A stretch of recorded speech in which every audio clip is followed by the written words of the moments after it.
वंदे मातरम छात्रों, आप कैसे हैं। आज हम कबीरदास की जीवनी कृतियाँ, काव्यगत विशेषताएं, स्मरणीय तथ्य के बारे में पढ़ेंगे।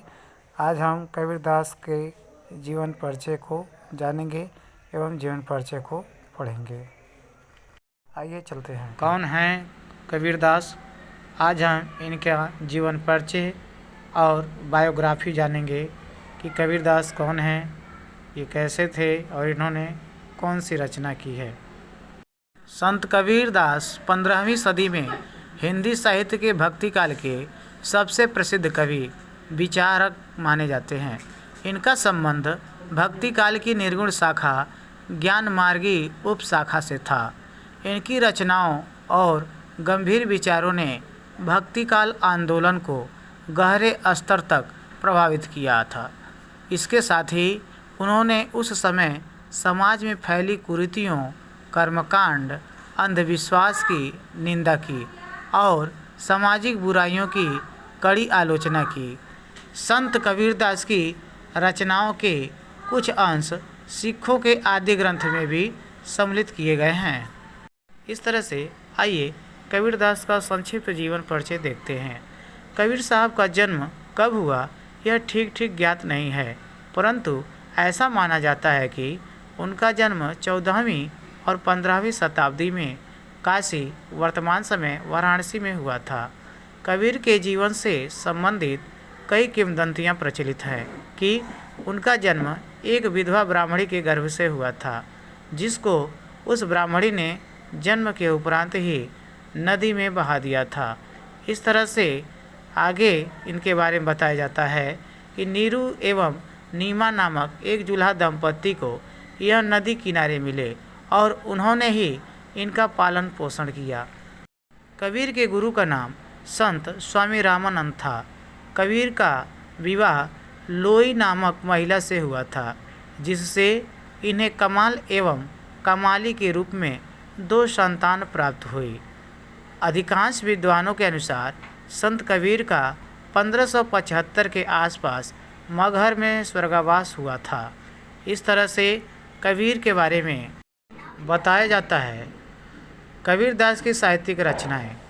कबीर पढ़े लिखे नहीं थे। उन्होंने अपनी वाणी से स्वयं ही कहा है, मसी कागज छुओ नहीं, कलम गयो नहीं हाथ, जिससे ज्ञात होता है कि उन्होंने अपनी रचनाओं को नहीं लिखा। इसके पश्चात भी उनकी वाणी से कहे गए अनमोल वचनों के संग्रह रूप का कई प्रमुख ग्रंथों में उल्लेख मिलता है।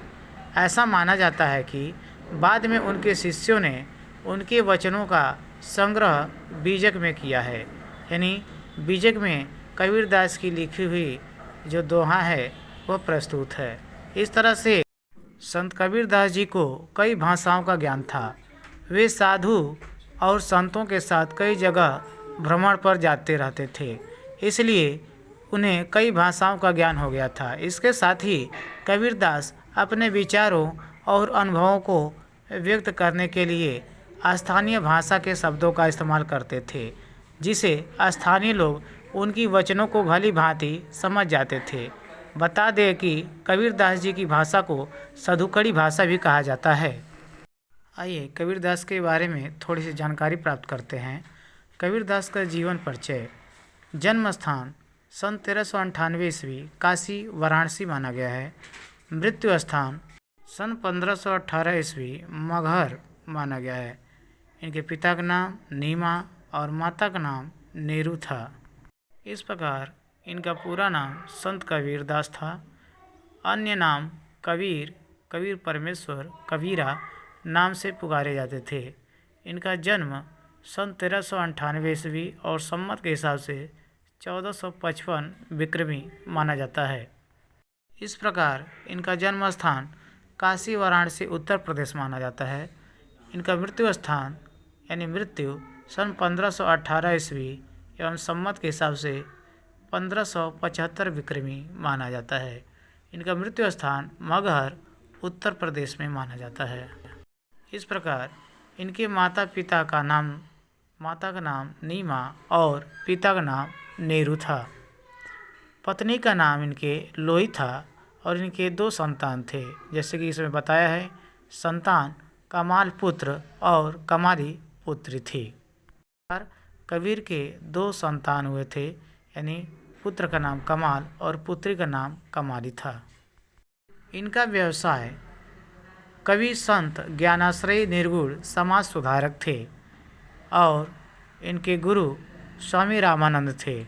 साहित्य काल इनका भक्ति काल था, यानी ये भक्ति में रमे रहते थे।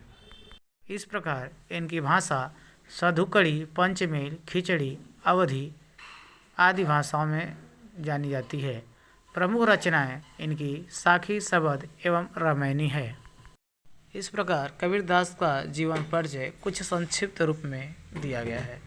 पूरा नाम संत कबीरदास, जन्म सन 1398 ईस्वी, संवत 1455 विक्रमी, जन्म स्थान काशी वाराणसी, मृत्यु सन 1518 ईस्वी एवं संवत 1575 विक्रमी को माना जाता है।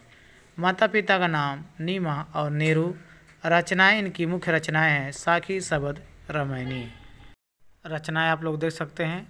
साखी जिसका अर्थ है साक्षी, प्रयुक्त छंद दोहा है, भाषा राजस्थानी, पंजाबी, मेली खड़ी बोली है। इस प्रकार शबद का अर्थ होता है शब्द, छंद है गेयपद, भाषा ब्रज भाषा और पूर्वी बोली। रामायणी जिसका अर्थ होता है रामायण, छंद है चौपाई और दोहा, ये ब्रज भाषा और पूर्वी बोली है। इस प्रकार से कबीरदास का कुछ संक्षिप्त परिचय देखते हैं। कबीरदास का जन्म संवत 1455 सन 1398 ईस्वी में हुआ था। जनश्रुति के अनुसार उनका जन्म एक विधवा ब्राह्मणी के गर्भ से हुआ, जिसने लोक लाज के भय से उन्हें त्याग दिया। एक जुल्हा दंपति को वे लहरतारा नामक तालाब के किनारे पड़े हुए मिले, जिसने उनका पालन पोषण किया। वे ही कबीर के माता पिता कहलाए। इनके नाम थे नीमा और नीरू। कबीर की मृत्यु 120 वर्ष की आयु में संवत 1575-1518 ईस्वी में मगहर में हुई थी। इस प्रकार भक्तिकालीन धारा की निर्गुणाश्रयी शाखा के अंतर्गत ज्ञान मार्ग का प्रतिपादन करने वाले महान संत कबीरदास जी की जन्मतिथि के संबंध में कोई निश्चित मत प्रकट नहीं किया जा सकता है।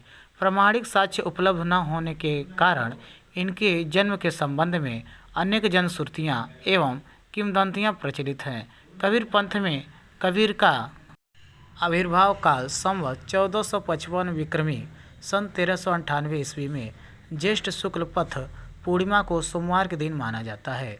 कबीरदास जी के जन्म के संबंध में निम्न काव्य पंक्तियाँ प्रसिद्ध हैं, जैसे 1455 साल गए, चंद्रवार एक ठाठ ठये, जेठ सुधी बरसायत को, पूर्णमासी प्रकट भये।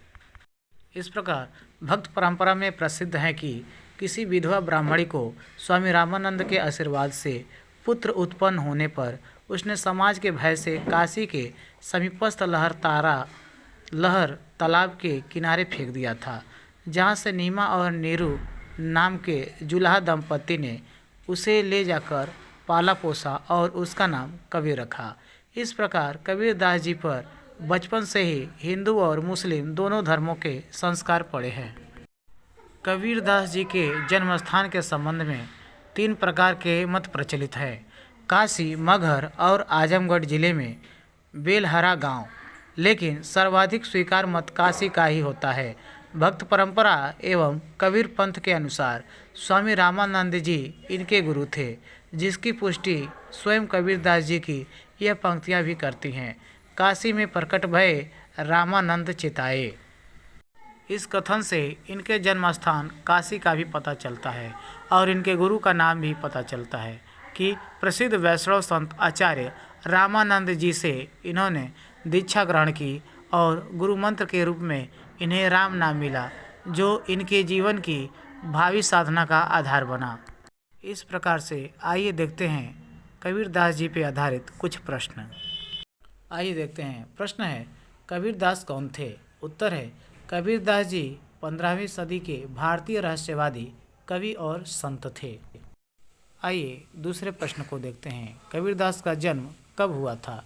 उत्तर है, कबीरदास का जन्म संवत 1455 विक्रमी सन 1398 ईस्वी में हुआ था। तीसरा प्रश्न है, कबीरदास का जन्म कहाँ हुआ था? उत्तर है, कबीरदास का जन्म उत्तर प्रदेश के वाराणसी शहर में हुआ था। इस प्रकार अगला प्रश्न है, कबीर का असली नाम क्या है? उत्तर है, कबीर का असली नाम संत कबीरदास है। अगला प्रश्न है, कबीरदास किस काल के कवि थे? उत्तर है, कबीरदास जी भक्ति काल के कवि थे। अगला प्रश्न है, कबीरदास के माता पिता का नाम क्या है?